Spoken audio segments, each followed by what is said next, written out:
Now special mentions, Mani Sri Revati Raman Singh ji, not present. Honorable Sri Suresh Gopi ji. Thank you, Honorable Deputy Chairman. It is with great concern I wish to raise certain challenges and hardships of the Adivasi. I have picked Attapadi tribal hamlet in the Palakkad district of Kerala as a module. One of the highest priorities in Indian democracy should be attending to the tribal problems. The Centre must take necessary steps for a rightful intervention into the tribal affairs. It is a hard reality that even after 74 years of independence, the community is struggling to sustain. If the community has to sustain, then they have to remain healthy and deliver healthy babies.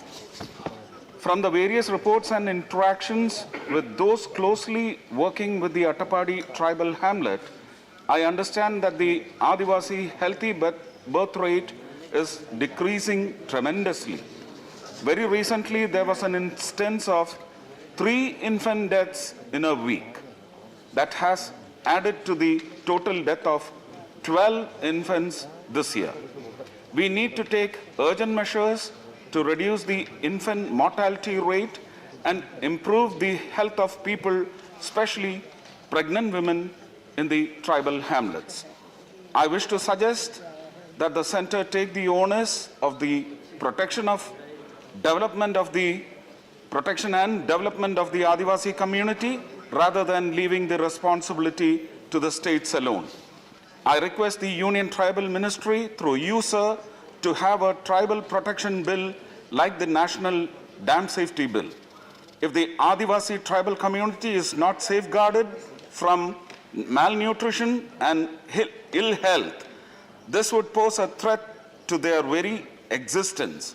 Hence, I humbly request the matter be seen as a serious one. Thank you, sir. Thank you. Sri Kailash Soni ji. माननीय उपसभापति महोदय जी, आपके माध्यम से लोकहित के अत्यंत महत्वपूर्ण विषय पर सरकार का ध्यान आकर्षित कराना चाहता हूं। इस देश में विकास खंडों का और उनकी सीमाओं का निर्माण 1955 में हुआ है। इसके बाद सभी जगह परिस्थितियां बदल चुकी हैं।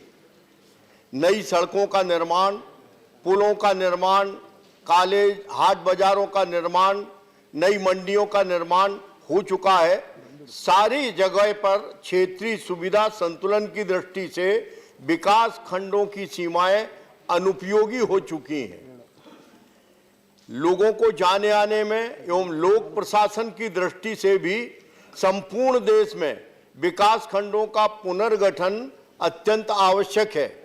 जिस तरह से तहसीलों का पुनर्गठन राज्यों को दे दिया गया है, इसी तरह विकास खंडों की सीमाओं का पुनर्निर्धारण राज्यों को दिया जा सकता है अथवा भारत सरकार शीघ्र अतिशीघ्र विकास खंडों का पुनर्निर्धारण करे। तत्संबंधी निर्देश आपके द्वारा भारत सरकार को जनहित में दिए जाने आवश्यक। धन्यवाद। श्रीमती कांता करदम। धन्यवाद सर। सर, मेरा सब्जेक्ट है मेरठ में हापुड़ रोड से दिल्ली रोड पर लिंक मार्ग बिजली बम्बा बाईपास के चौड़ीकरण के संबंध में है।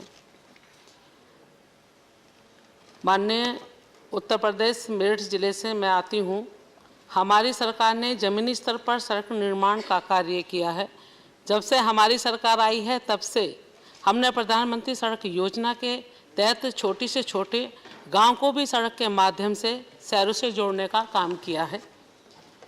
महोदय, मैं मेरठ से हापुड़ रोड को दिल्ली रोड से जोड़ने वाली बिजली बम्बा बाईपास रोड जो लगभग 7 किलोमीटर लंबा है, जिसे हर दिन हजारों वाहन होकर गुजरते हैं तथा इस रोड पर रेलवे क्रॉसिंग भी है, परंतु इस रोड की चौड़ाई कम होने के कारण सड़क के किनारे बम्बा होने की वजह से इस पर घंटों जाम लगा रहता है तथा जिसके कारण आए दिन इस पर दुर्घटना होने का संदेह रहता है, जिसके कारण लोगों को कठिनाई का सामना करना पड़ता है। अतः आपके माध्यम से मेरी सरकार से मांग है कि इस रोड का चौड़ीकरण किया जाए तथा रेलवे क्रॉसिंग पर फ्लाईओवर का निर्माण किया जाए, जिससे लोगों का आवागमन में सुविधा हो सके तथा दुर्घटना से बचा जा सके। धन्यवाद।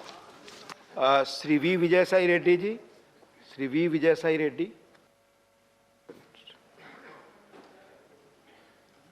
माननीय श्री प्रशांत Nanda ji. Thank you, sir. My topic is precautionary measure to after effects of severe cyclone disruption. Tropical cyclones and high-impact tropical storms are associated with heavy rain and strong winds that often cause devastation in coastal areas. India is a country in the North Indian Ocean that is the most vulnerable to getting hit by tropical cyclones in the basin from the east or from the west. On average, 2 to 3 tropical cyclones make landfall in India each year, with about one being a severe tropical cyclone or greater. This year, extremely severe cyclone storm, Taukate, Cyclone Gulab, Cyclone Jawad, hits coastal states including Odisha severely. The most intense tropical cyclone to make landfall was the 1999 Odisha super cyclone, which hit the state of Odisha. Its maximum wind speed was 260 kilometers per hour. In India, cyclone disrupts power supply systems, damages power infra, particularly low tension LT network, and electric poles got uprooted due to the high speed winds.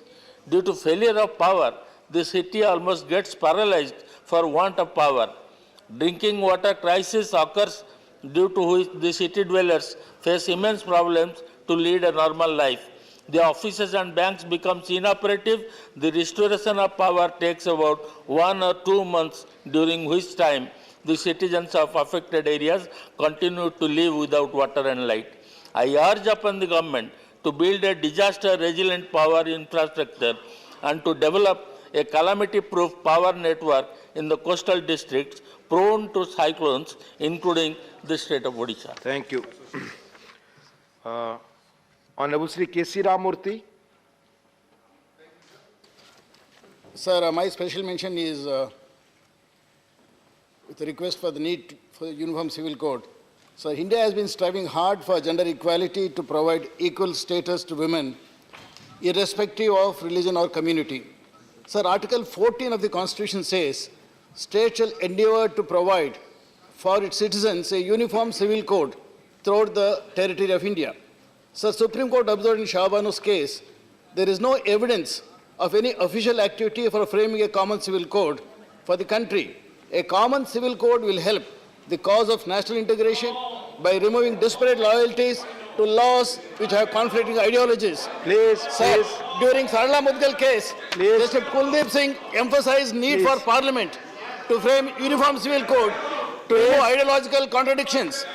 Sir, objective of uniform civil code is to unify fragmented Please, personal आपस में laws बात ना करें। for marriage, divorce, custody, adoption, inheritance, etc., and cover civil and human rights issues, sir, because personal laws of different religions are dissimilar and hence violates Article 14 of the Constitution, which guarantees equality before law. UGC is needed because age of marriage is not uniform and is not religion neutral and gender neutral. Divorce is not uniform even though it is civil and human rights issue. Alimony is not religion and gender neutral. Inheritance of property is not equal among all religions. Sir, adoption is also different in different religions. Sir, US, UK and many European countries have uniform civil code. Even Goa is implementing uniform civil code. There are misconceptions about uniform civil code which needs to be explained to all religions, sir. Hence, I appeal to Government of India to analyze best features from all religions, compile and adopt them in the form of code called Uniform Civil Code, which will be in the public interest, sir. Thank you very much. Thank you. माननीय श्री विश्वम्भर प्रसाद निषाद जी। धन्यवाद उपसभापति महोदय।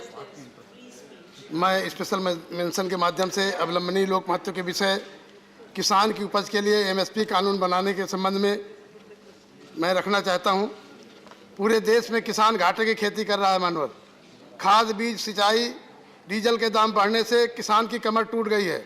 उत्तर प्रदेश सहित कई राज्यों में DAP खाद की कमी के कारण किसान अपनी रबी की फसल की बुआई नहीं कर पा रहा है तथा दूसरी तरफ उत्तर प्रदेश में किसान का धान औने पौने दाम बिचौलियों के माध्यम से खरीदा जा रहा है। जनपद फतेहपुर के ब्लॉक असोथर, बहुआ, तेलियानी, धाता, विजयपुर सहित कई धान क्रय केंद्रों में किसानों की घटतौली की जा रही है। प्रति कुंटल 10 से 20 किलो काटा जा रहा है तथा एमएसपी रेट पर धान नहीं खरीदा जा रहा है। इसलिए किसानों में भारी आक्रोश है। किसान घाटे की खेती, पशुओं के अन्ना प्रथा तथा महंगे खाद बीज सिंचाई डीजल के कारण हताश और निराश है तथा बुंदेलखंड में किसान आत्महत्याएं कर रहा है। इसलिए किसानों की उपज के लिए एमएसपी कानून बनाना आवश्यक है।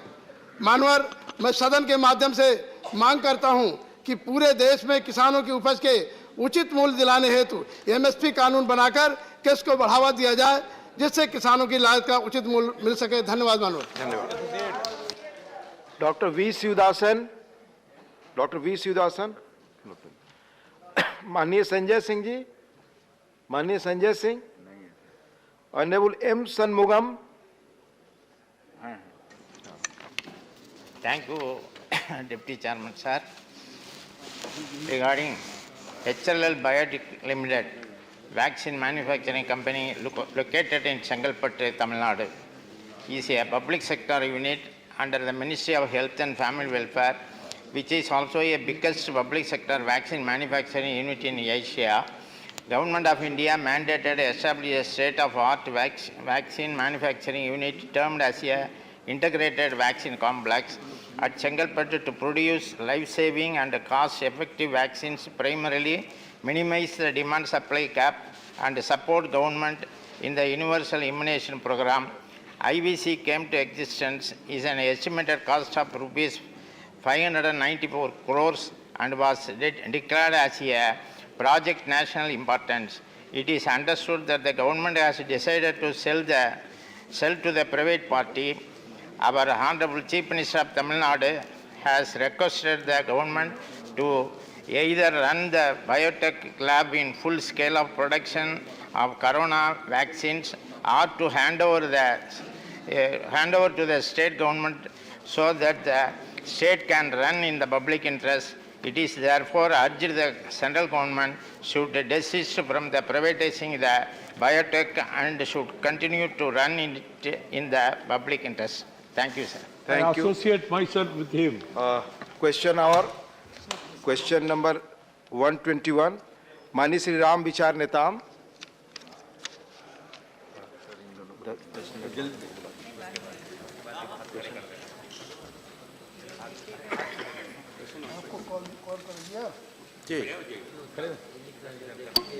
जवाब सर, जवाब सभापति को फर्स्ट सप्लीमेंट्री माननीय नेताम। धन्यवाद महोदय। मैं